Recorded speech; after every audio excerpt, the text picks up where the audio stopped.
The government owes your baby $1,000. Here's the fine print. 2 weeks ago, the federal government started handing every eligible newborn in America $1,000. Not a tax break, not a coupon, a real deposit in a real investment account with your kid's name on it. And here's the number that tells you how this is actually going.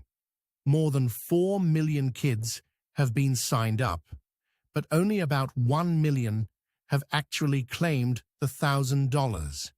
3 out of 4 accounts are sitting there with the free money unclaimed.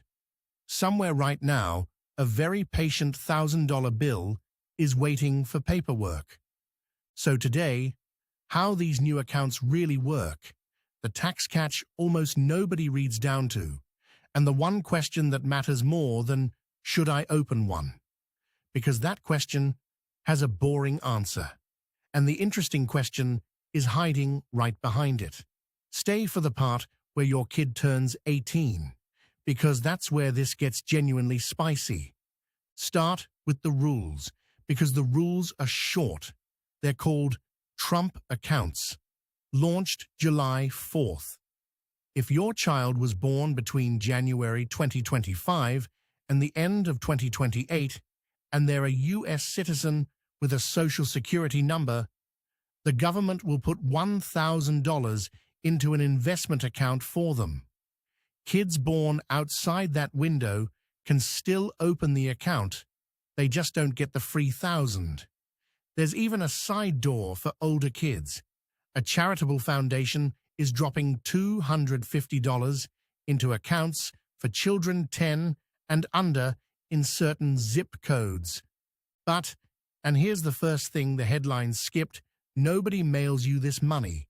You claim it. There's a form with your tax return or an online portal, and that's the whole gap between the 4 million sign-ups and the 1 million payouts. A form. The government is studying how to open these automatically someday, and some hospitals have started offering sign-up in the maternity ward. For now, the $1,000 goes to the parents who did the paperwork. Free money with one catch. You have to reach for it. Fine. The money lands. Where does it go? Not a piggy bank. The account can only hold index funds, the boring kind that track the whole U.S. stock market. No meme stocks, no crypto, no letting your uncle pick winners. The money gets planted, and then the single most important rule kicks in. Nobody can touch it. Not you, not the kid, not for braces, not for a job loss, not for anything. Until January of the year your child turns 18. It's not a savings account. It's a time capsule with a market inside. And time capsules full of stocks do something beautiful.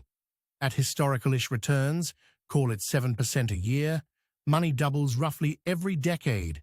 That lonely $1,000 left completely alone is on pace to be about $2,000 at age 10 and somewhere near $4,000 by graduation day.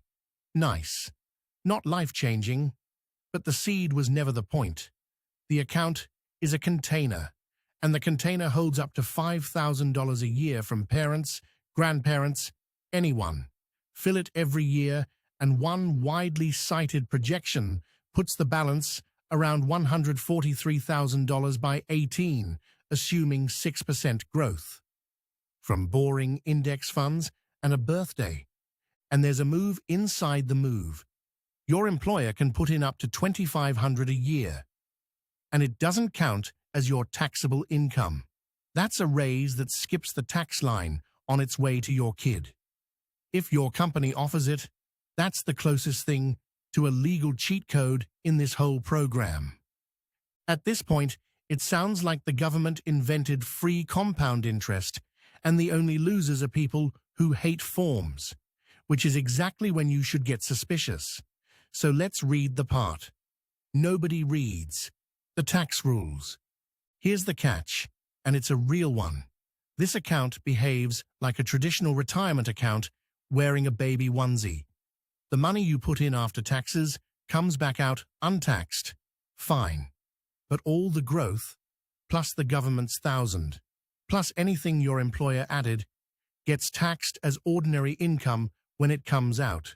Ordinary income. Not the friendlier capital gains rates your normal investment account gets. The same money growing in a plain old brokerage account might actually face a smaller tax bill at the end. The gift box has a toll booth built into the lid. Which brings us to the fight the finance world is having right now. One camp says these accounts are a distraction. One prominent think tank literally wrote that if your financial advisor leads with a Trump account, fire them. The other camp, including some retirement economists, says, relax. For kids who don't end up using college money for college, this thing holds up fine. Both camps agree on one sentence, and it's the sentence that resolves this whole video. The free 1,000 is obviously yes. The fight is only ever about the next dollar. Because for the next dollar, there's competition. If you're saving for college specifically, the older, uglier, better tool is the 529 plan. Its growth comes out completely tax-free for education. Use a Trump account to pay tuition, and most of the withdrawal gets taxed. For education, the 529 simply wins the math. The Trump account's edge is the opposite case. It's a shotgun, not a laser. Nobody knows if a newborn will want college, a truck, a business, or a security deposit in 2044, and this account doesn't make them promise. But there's one more catch, and it's not about taxes. It's about a birthday. The day the lock opens, this money doesn't belong to you. It belongs to a legal adult who was born the same year as this account, and 18-year-olds as a category have occasionally made questionable purchases. A 529 lets parents keep their hands on the wheel indefinitely.